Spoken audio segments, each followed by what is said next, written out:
дошли в първото видео на Младежки клуб село Розино. Днес ще си говорим за създаването на клуба, цялостната му дейност и какво може да ви вълнува, ако искате да се включите в клуба. И за да разберем това най-добре, днес сме поканили създателя на този клуб Елия Алиева. Здравейте! Здравей, Нихан! Как реши да създадеш този клуб? Идеята ми беше да сплотим всички млади хора в селото да организират една уникална дейност. Това беше защото от доста време виждах, че в нашето читалище и като цяло в самото село нямаше нещо, с което да подбудя или да подбудим като цяло дейността на селото. И доста време го мислех и го планирах по някакъв начин. И когато разбрах, че в читалището има нов секретар, и аз тогава бях отишла на Лазарки и реших да говоря с тази жена. Казах ѝ, искам да говоря с вас. Искам да създам младежки клуб. И тя беше добре, само да не е смисъл, ще се разберем кога да се съберем. И отидох аз при нея, говорихме и поне сигурно 1 час сме говорили, час и половина, как да създадем този клуб, как да направим. Имахме идея за танцов състав. В момента имаме и танцов състав звездици. И тя, секретарката Ваня Илиева, беше просто много радостна за самото създаване.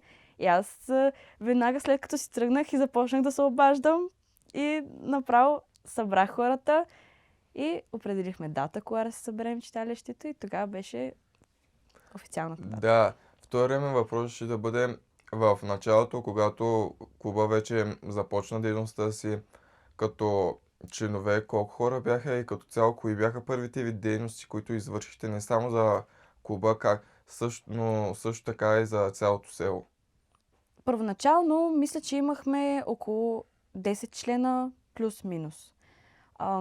Беше към края на април и решихме, като за първоначално, да направим една пиеса, която беше на 1 юни и направихме пиеса на Рапунцел и разбойника. Имахме героите, като цяло, подкрепата и доста труд бяхме положили. Като цяло, никой нямаше все още тези умения за актьорско майсторство, но беше много забавна подготовката и това беше един прекрасен старт за самия клуб. Когато започнахте първата си дейност, т.е. тази пиеса, как съобщихте на селото? Как селото разбра, че вече има нова дейност, която се извършва в селото? Колко хора дойдоха? Доста ли беше? Как беше в началото? Първоначално дейността беше за деца. И мислихме, че ще дойдат малки деца да гледат. Но не сме очаквали доста голямо нещо. Нямахме някакви очаквания като за първоначално. Разлепихме плакати из селото и споделяхме в социалните мрежи. И в деня на самата пиеса и просто преди да започне, завести са затворени и ние виждаме как пускат гостите и влизат много хора. Влизат. Цялата зала се беше напълнила, даже носиха и столове и просто бяхме изумени. Да, понеже аз не бях тогава тамка, имах друга работа, не успях да ви...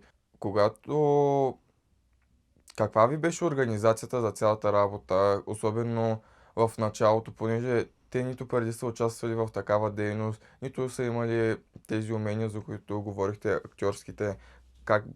Как се справихте с тази организация и за какво време?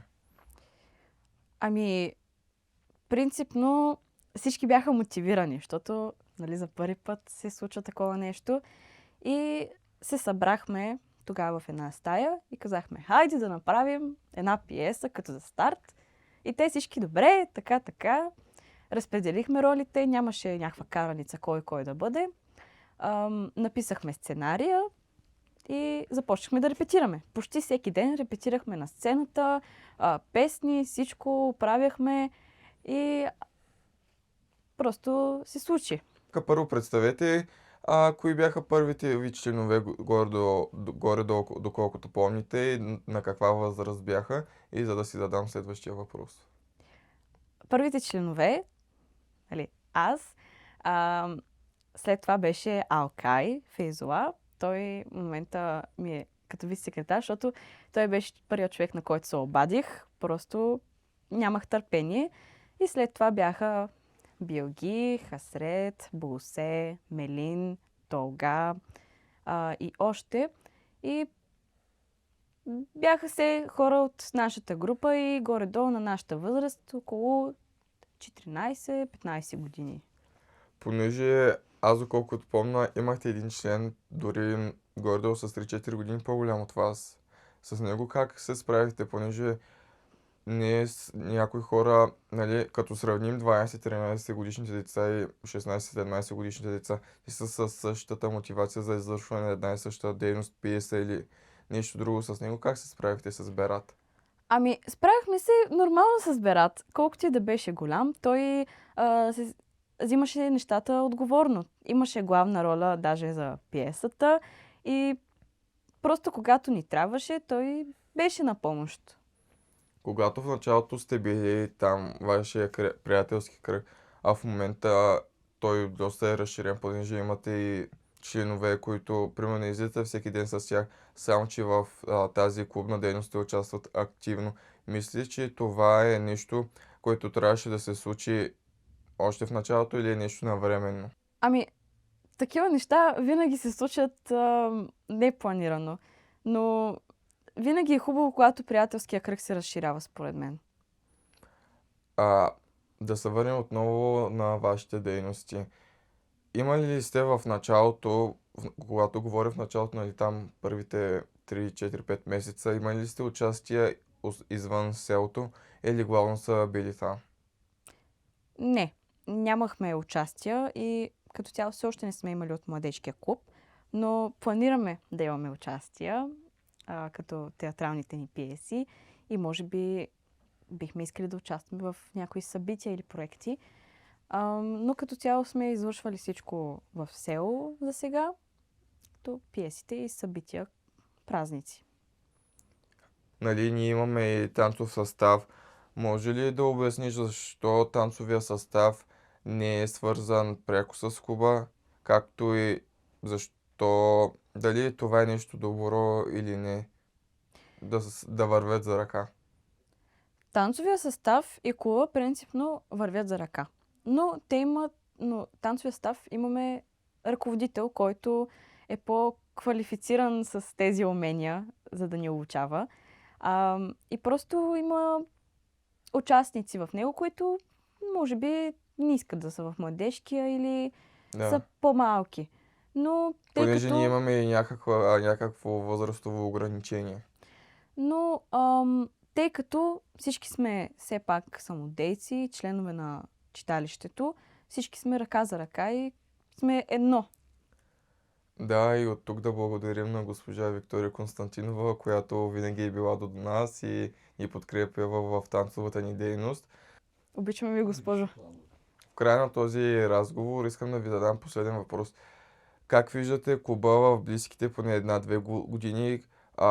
Каква друга дейност мислите да развивате към читалището или към клуба или към танцовия състав? Ами, като за развитие на младежкия клуб, наистина бих искала да осъществя много неща. Защото имаме много талантливи деца. Зависи дали са с актьорско майсторство, пеене, художествено майсторство и всякакви други неща. Всеки има нещо, с което може да се покаже. Наистина бих искала да популяризираме нашия клуб, като отиваме на участия в различни села или градове, дали за пиеси, дали за някакви каузи, мероприятия, за да се покаже, че сме единни и че от такова село може да излязат много таланти. Просто. Да, ние сме отворени към всеки един член, но като изискване имаме да е навършил поне 13 години, за да може да изяви по най-добрия начин таланта си. Отворени сме към всеки, който може да рисува, да пее, да играе актьорско майсторство, разбира от компютър или всякакво нещо, което вие може да правите и мислите, че може да ни помогне, сте добре дошли в нашия клуб. Това лято имаш ли идея да видим какво може да направим в селото, понеже от последните ни 2-3 пиеси получихме както и награди и ти ми беше споменавала, че искаме да направим и лятно кино. Може да споменеш повече за това наше решение? Значи, за лятното кино все още не мога да кажа нищо. Имаме прожектор, но това ще вече не зависи само от мен. Да. В началото на юли ще имаме летен концерт "Здравей лято", в който всеки може да се включи с каквото иска. Дали ще пее, ще танцува, каквото и да е. След това сме планирали Ден на модата. Това е инициатива, в която всеки може да донесе някоя стара дреха, нещо, което не иска да носи, и да го превърне в нещо ново, с текстилни бои, дали ще го ушие, ще го отреже. И на следващия ден ще направим малко модно шоу и всеки ще получи някаква награда и място. Миналата година организирахме футболен и волейболен турнир и мислим отново да организираме това, защото имаше много желаещи, не само от клуба, като цяло деца от селото, и всички с нетърпение чакат отново да се организира. И мислим това лято, ако имаме тази възможност, да направим нашата пиеса авторска Самхейн, "Огледалото на Самхейн 1" в град Сопот, за да може, както казах, да се популяризираме повече и да имаме възможност да ходим по повече места. И още едно нещо. Има един много интересен проект, който изготвяме, а именно "Шарено лято". То е деца от клуба и други хора, които искат да се включат, да обикаляме различни обекти в селото, като ще ги освежим. Ще създадем по-хубава среда за отдих и сме избрали няколко обекта. Така че който иска да се включи, винаги може да каже и да помогне по някакъв начин. Като за последно бих искал да добавя, може да следите всяка една наша нова дейност или ако сте участвали, може да намерите ваши снимки в нашата Facebook страница, както и в нашия YouTube канал ще качваме всяка една инициатива. И нека приключим първото ни видео, като благодарим на създателя и на нашия гост Еля Алиева.